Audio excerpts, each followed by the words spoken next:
Hello, everyone. Welcome to another episode of The Green Factor, a show where we talk about green design and the business of sustainability. I'm your host, Haris the Green Carpenter, and today we'll be talking about storytelling for cultural preservation. Uh, so, just a little bit of intro on the topic. When I was, I think, like a few years ago, not a few years, more than a few years, maybe like 7 years ago. So I went to museum.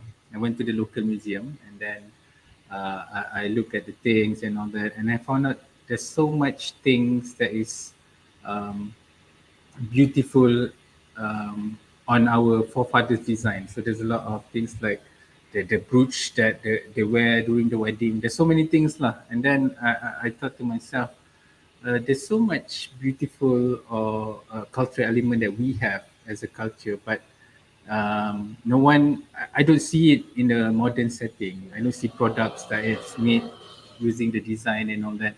So I thought to myself, I don't learn this at school, so I don't know much about our culture and history and design. So if I don't do anything about it, my kids would even know more would know. And as well as there's a lot of beauty in the our heritage that I feel that I need to share lah. So that is one of the reason I developed Dapo, our homeware brand, where we focus more on our culture and stories in terms of our product.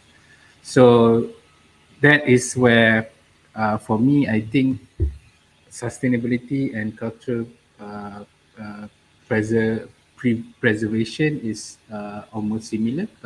Sustainability, culture preservation is part of sustainability. So that's why we want to talk more about this. So today we have Mr. Irwan. Hi, Irwan. Hello. So I've been following you for quite some time. So I'm glad that you decided to come on board. So, Ewan, I think before we go into the topic, maybe for the benefits of our viewers and listeners, maybe you can just share a little bit about yourself. Oh, okay. Hello, everyone. My name is Irwan Junaidy, but people in industry, they call me Rogue. Why people call me Rogue? Because I went to boarding school, and in boarding school, everybody had a nickname. Lah. So I studied architecture in the UK, but I never practiced. The only buildings that I ever designed was during my practicals. So if you go to Uni 10, University Tenaga, the food court, shop lots, lecture theatres are all my design. And my pride and joy, which is the Rumah Sampah on campus. All the Rumah Sampah on campus was my design. So I did well during my studies. I won a NESTA grant from the UK government. NESTA is the National Endowment for Science, Technology and Arts to do an MPhil in architecture after I finished my studies. They was supposed to lead to a PhD, but I never finished it because a bunch of friends back home started a games company and they wanted me to be involved. So I was doing design, so I was in the UK and they were in Malaysia, and we attracted investments and funding, and we were doing cool stuff. So I just dropped everything and came back to do it full time lah. So I dropped my MPhil PhD dreams and to come back home to do games. And I'm sure most of you guys are too young to remember interactive TV games where you send an SMS and then the thing will move on TV, and then you send another SMS, it will fire something. So my company MyGo used to develop those sort of games. Later, after a few years of doing the games company, I started R&D studio with another friend from school, and we wanted to create stories, to tell stories which we would like to watch that wasn't on TV or in the cinema or online. And after 10 years of doing the company, we have worked with clients, people like Disney, Warner Media, as well as local broadcasters like Astro, Media Prima, RTM, TV Sarawak, to work on projects. And apart from servicing work that we do for them, we also create our own IPs in the form of short films and TV series. And we're still chugging along doing all the stuff. Ah, Okay, so yeah, a lot of different experience have led you to where you are right now, right? And from like architecture and then now more of the content side and producing. So let's start to go into the topic where I want to ask you the content situation, especially for cultural preservation here in Malaysia. Can you just elaborate a little bit? Okay, when you say culture, culture is such a big word. So, it's such a wide range. It's by definition, it's everything that makes you you. Is culture. So, I won't talk about the abstract side lah, macam beliefs, custom itu. I'll talk about more the physical manifestation of cultures. So, what I call cultural artifacts, macam batik, macam wayang kulit, the dances, the food, and those sort of things. So there are efforts done by the government, by agencies, NGOs, concerned individuals to preserve culture. This can be in the form of, they do shows, they do exhibitions, they put stuff in the museum and documenting culture, which, I'll talk a bit more later. What is important is some of these practitioners are getting old and, it's time for the next generation to, to continue this. And for example, macam Dalang, which is Tok Dalang, the lead person in wayang kulit. In 1980s, there was 300 Dalangs in Malaysia, but in the 2000s, tinggal 30 saja. So, I don't have the latest count, but, you can see that, that supply of practitioners, is going away. And a lot of these practitioners, they don't document, what they do and everything. So if they die, they pass away, it will stop there. So documenting culture is very important for future generation. Like you mentioned a bit about how, our kids, they don't have, they wouldn't know about culture. So Aswara, Akademi Seni Budaya dan Warisan Kebangsaan, all their students, regardless of major, and they learn about traditional cultural performance. So they do wayang kulit, they do the dances, which I think is really cool. And that was a point in which, we were talking about how we don't learn about culture, but in Aswara, they learn everything. And I really like that. And the next part of the equation is, yes, you preserve culture, but what is the access? Kita susah nak cari, when I was doing research, I have to look for different places to find about, all these things. So, if there is one point where it's an open source, it's easier for you to access it and, to use to make derivatives of it, make more creative art from it. And also another concern for me is, you need friendlier entry points to culture lah. Because, for example, wayang kulit in its traditional form is like a whole night event, and I don't think that works nowadays lah.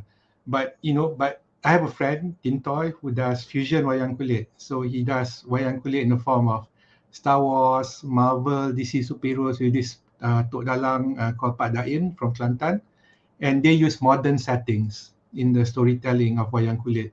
So that would be a more friendlier entry point for culture. And but then there's the purists will marah-marah, but then there's a different conversation.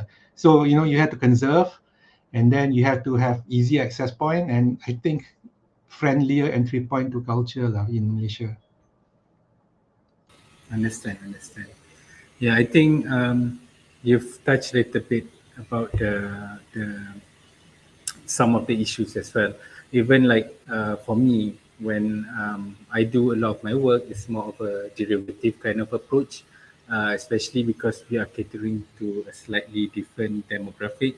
Like for us, it's we do attract a lot of Japanese, Korean, and more European kind of buyers. So their aesthetics, it's it's more of the less macam for example like ukiran, right? Ukiran can go so deep and so neat. So they don't really like that. So they like the simpler kind of approach to it and all that. But I do get a lot of flags as well for You making that, did it. especially for from the purists lah. But for Yeah, me, yeah. it's like I know That, what I want to do and I yeah. know But I what I think, yeah, believe lah. it's entry point lah. You do the derivatives, but because you're interested, then you go back to the traditional, the pure art form. I Mm. think that's the way And it should be. betul. And then as well when we show our product, we also show the history, like how is it Mm, before and all that. This is what we are trying to do with it. So for us, it's like telling the story lah. yeah, So and then you also touch a little bit on the research, because I find research on our history and culture is very difficult, because there's not a single source of reference and all that. yeah. So how do you research for your material? Uh, there's for us, there's for me lah personally, there's two steps to it lah. First, I do the light research, so that's Google, YouTube, and anything which is easily accessible and easy language so that I can understand. So once I have that in mind, I have grasped the concepts and ideas and everything, I go deeper. So deeper is when you talk to experts in that field, you talk to academicians in that field, and then you start to read articles and thesis, masters, PhD, and then you get more of it. So when you see the masters, when you see the practitioners, or you see the academicians, because you already well versed in the surface level, you can absorb more, you can ask the right questions, and that is kind of like tak adalah you go in and then you don't know anything, right? So that's how I do it. And when we do research, we go to all sources lah. We go to libraries. I mentioned with you before the program. I'm a member of the British Library. So whenever I'm in London, I do research about our work. And what is said is, some of these books are from Malaysia, but it's our print and it's not in Perpustakaan Negara. I have to go to London to have access to these books. So that's Oh, we kind of don't like have here. tak ada, tak ada. Oh, Yeah, so because you we research about Malaysia in London. yeah, because the other thing that we don't have is a culture of writing. When you're an expert in something, you don't write. But Mat Saleh Westerners, they write about things and they document things, and so they write books. If I'm researching, say for example, about where tigers, the source would be Mat Saleh, who wrote a book in 1930s, 1940s, which is the book is our print.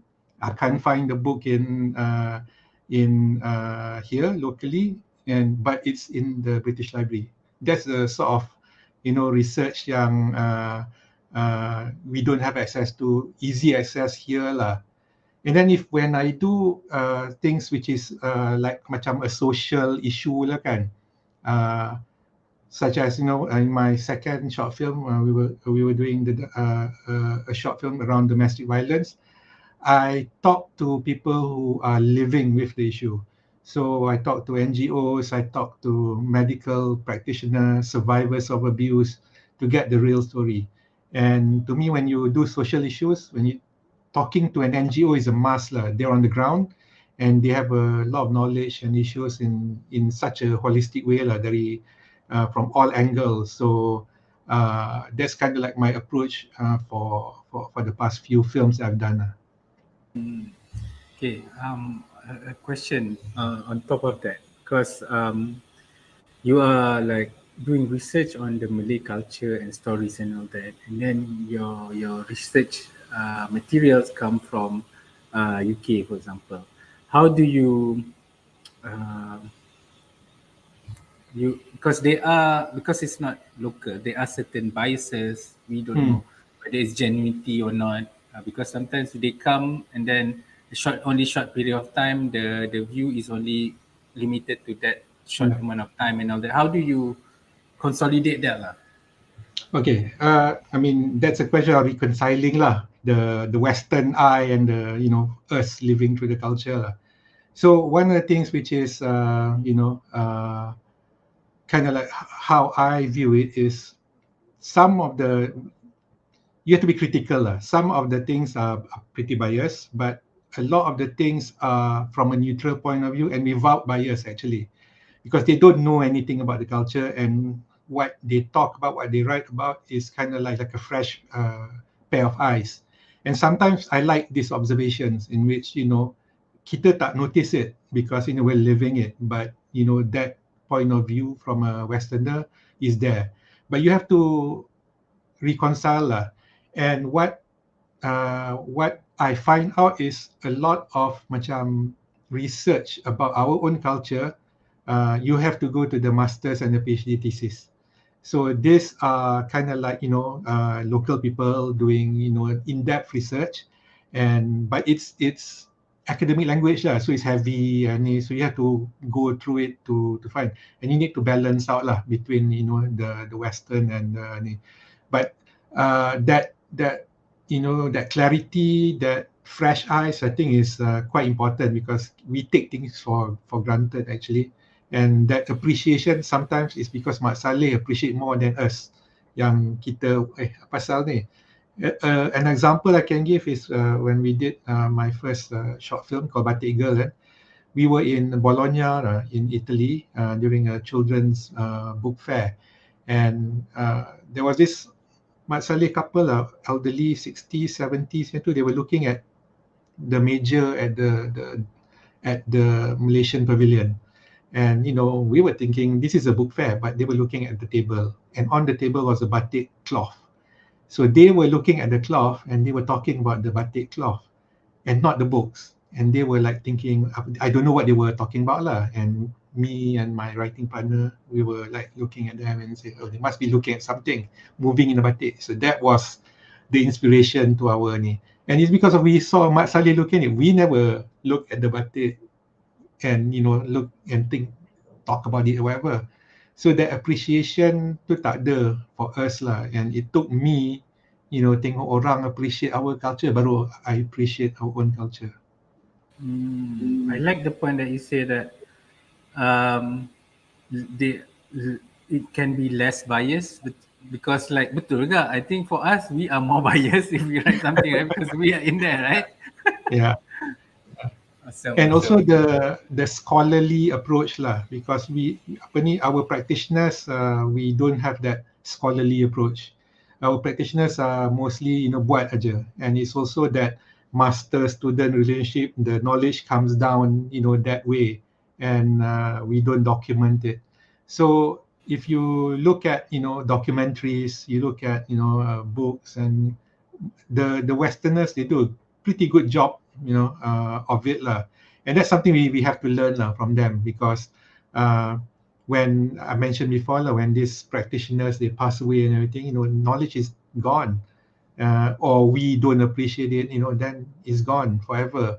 So we have to document it and and make it available, readily available for everyone. Agree.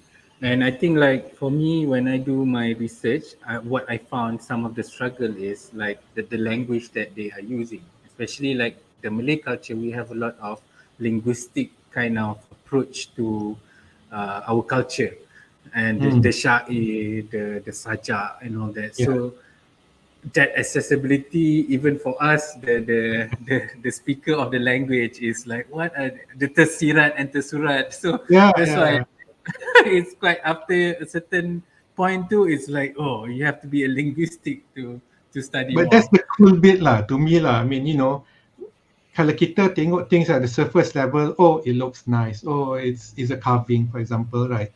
But there are meanings to it. There are, that symmetry, there's a meaning to it. Correct. There is motifs in it. And it's this, when you look deeper, then you understand or you appreciate that it's so cool. But on the surface level, we take for granted about it. And having that deeper understanding, to me, is very key lah. And then you can love it. Then now I love culture. Now I love wayang kulit when I look and study deeper into it. But on the surface level, macam tak ada benda pun. But itulah, that information that kita belajar after ni, macam you say lah, there's so many things which is tersurat which on the surface level, and then deeper level, metaphorical level, semua kan. That is the cool stuff. And from there you can tell stories, and that's how you spread the So culture. nanti ada question about storytelling, but I think like just my observation about the same lah. When I first started to approach, it's more of the how the looks, the design, and all that. But after a while, I'm seeing like, our culture, it's more philosophical. So that's why now I'm going deeper into that realm. It's like, oh, there's another world. It's not just the visual. It's like what Yeah, behind it, yeah, and which is very interesting lah. I think maybe yeah. we should talk to someone lah on that nanti. um, yeah, back to the topic. Today is more about the storytelling, how the storytelling can help us in terms of preserving our heritage lah. So, um, what how do you approach storytelling, especially for culture and heritage? Oh, okay. At the moment, I have this idea, this particular idea, which I start off from a specific cultural artifact. So maknanya in my first film, Batik Girl, it was batik. My second film, The Dalang Still, was wayang kulit. So I look at a very specific cultural artifact and I do research on it. I do my, like I mentioned before, I talk to the dalams, for example, for wayang kulit, talk to the academicians and everything, and learn everything about it. And from there, I get ideas. I get ideas of how, for example, in wayang kulit staging, for example, the good guy is always on the left, the bad guy is always on the right. So then I have an idea of, oh, I can use this in my film. I can put the guy belah kanan and the bad guy belah kanan and the good guy belah kiri. When you study wayang kulit, there's holes there, and and that can be something like, uh, you know, yourself. If you're empty, how does it feel like? In abuse situation, it's about power. You take a piece of somebody, you take a piece of their life and try to fill in because you have an emptiness in yourself. So all that is from studying deeper into wayang kulit lah, and or any cultural artifact actually. So we start off with a cultural artifact, and then you find a story to kind of like suit that artifact lah. So this is the tricky bit lah. There is no set formula in finding a story. So the idea for a story can be from anywhere. It can be from experience. It can be from reading a book, from observing somebody on LRT, or from a dream, from a anywhere. It can be anywhere. So what I do is I've trained myself to observe and to listen and to write down ideas as soon as I get it, because a lot of ideas you think, oh, it's such a good idea, but then it just goes away. So I train myself, dapat idea je tulis. Dapat idea je tulis. It might be a good idea, might be bad, but it doesn't matter. That's for future use. But you have to write it down. Either you write it down on your phone or you have a notebook somewhere lah. So for example, I can tell you about there is a specific chain of events macam for the Dalang Sale, which was our second film, which I did with my friend Maizura lah. So we had this idea of doing it around wayang kulit. So we went to wayang kulit shows, we talked to dalangs and everything, but we didn't have a story. And we were like talking about fantasy, we were talking about ini, about tu, but we were both going mad at each other's ideas. So, I was like, so that means it wasn't a good story around it. And then at the same time, I gave my artist a quote from this author, Ursula Le Guin, science fiction author, to light candles to cast a shadow, and she began to draw things. And one of the things she drew was a man with fire on his head, silhouette of a man. And when we saw it, we were like, hey, this is so cool. What if that fire represents anger? Lagi marah, the bigger the fire is.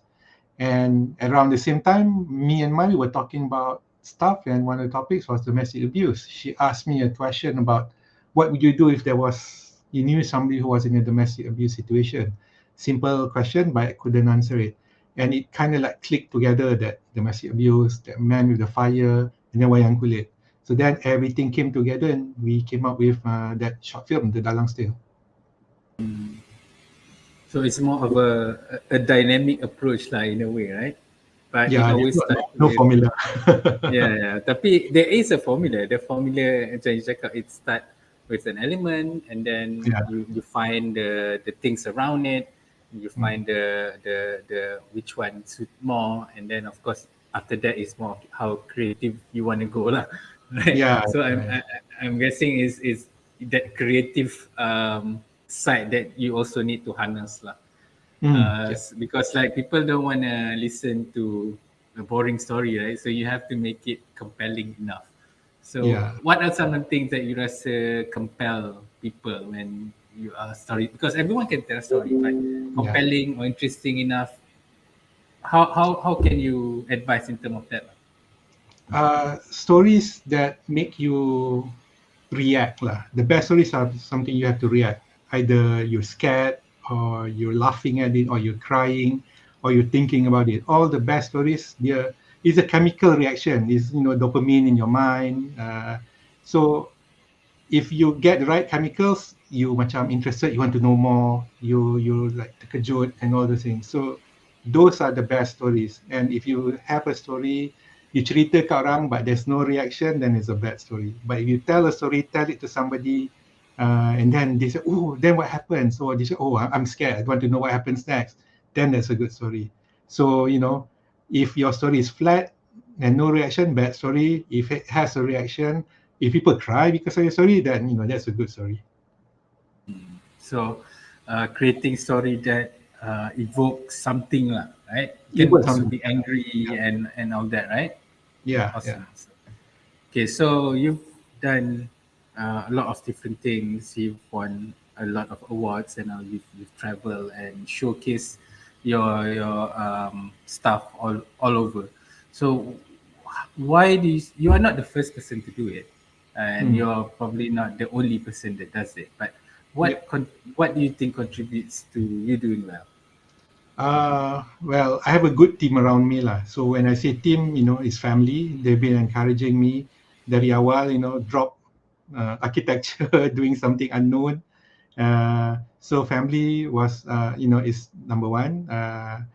I bounce ideas with my family as well, my daughter and my wife. So that's very important for me. And the other one is my team in the office. So my team in the office is some people who share my outlook lah. We want to tell good stories. Want to tell good stories to the world. And what is funny, well, interesting juga lah about the people in my company is we're mostly from outside the industry actually. So I study architecture. My partner, went to law school. We have two engineers in the office. We have computer programmers in the office. We have somebody who went to medical school. But we are all storytellers. We love stories in all forms: books, comics, movies, theater, musicals, music. And we want to do those sort of things. We want to tell those sort of stories. And over the years, they've joined me, and together we've been doing all this lah. They're very important. Sometimes people don't realize, people see me, but I'm just the point of the arrow lah. There's like the whole bunch of people behind me who does these things and allows us, everybody to thrive and tell all these fantastic stories. Awesome. And also, and then the other thing yang quite important lah, which we kind of forget, take things for granted juga, is we're in Malaysia. When you're in Malaysia, you're one of 40 different people, not just Malay, Chinese, Indian. There's Kadazan, Iban, there's the 40 cultures there. So we're in a rich, melting pot of culture. We have access to so many stories around us, and it hasn't been told before. You go to a Marvel movie, you know what's going to happen. But if we tell this sort of stories around our culture, it's still original. Nobody knows about it, and that's our superpower actually.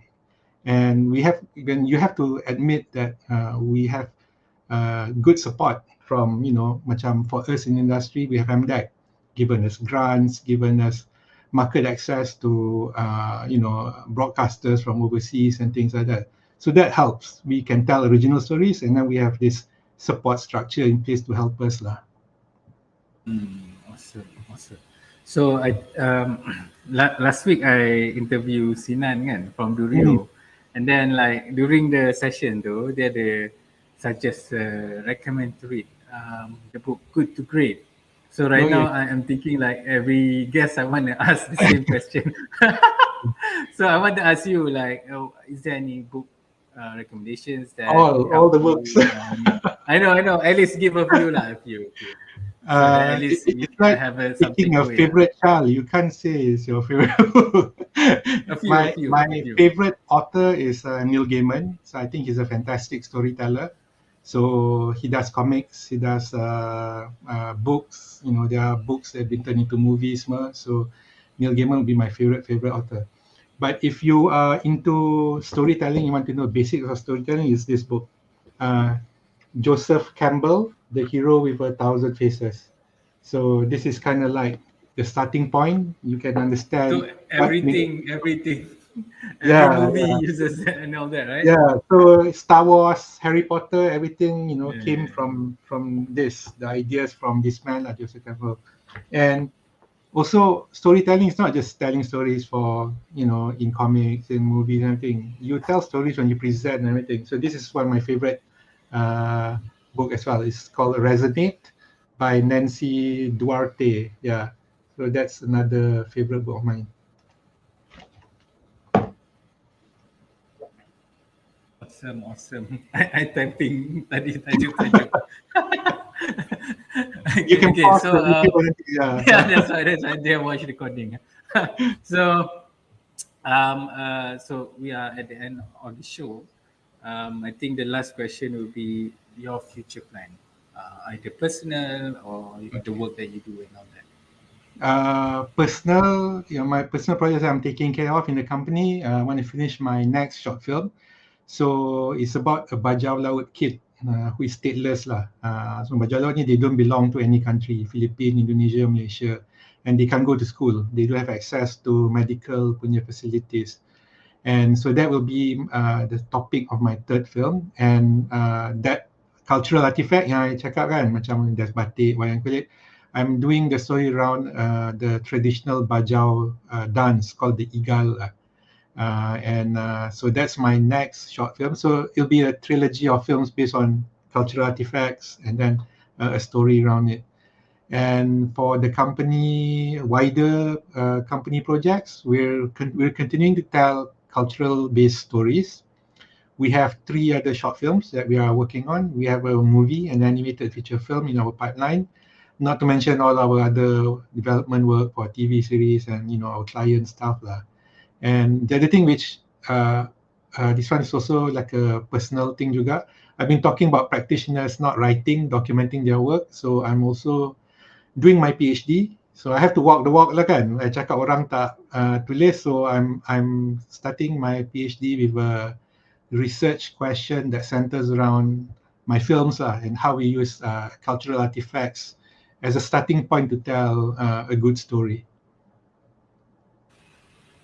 So a lot that we can look forward to. So thank you very much for that sharing. So if you guys want to know more or want to see some of the stuff, you can watch YouTube R&D channel and do enjoy it. I think because I like what you guys do, so I know a lot of people will also enjoy it. So do subscribe to the channel, do experience it and share it with your friends and family. So if you want to know more, you can also connect with Irwan. If you want to continue more of this conversation, you can follow my social media, Haris bin Carpenter. I'm on LinkedIn, Facebook, and even TikTok. And we are at the end of the show. Thank you very much again, Irwan. And as always, thank you everyone that's watching and have a green week ahead. Bye bye, guys.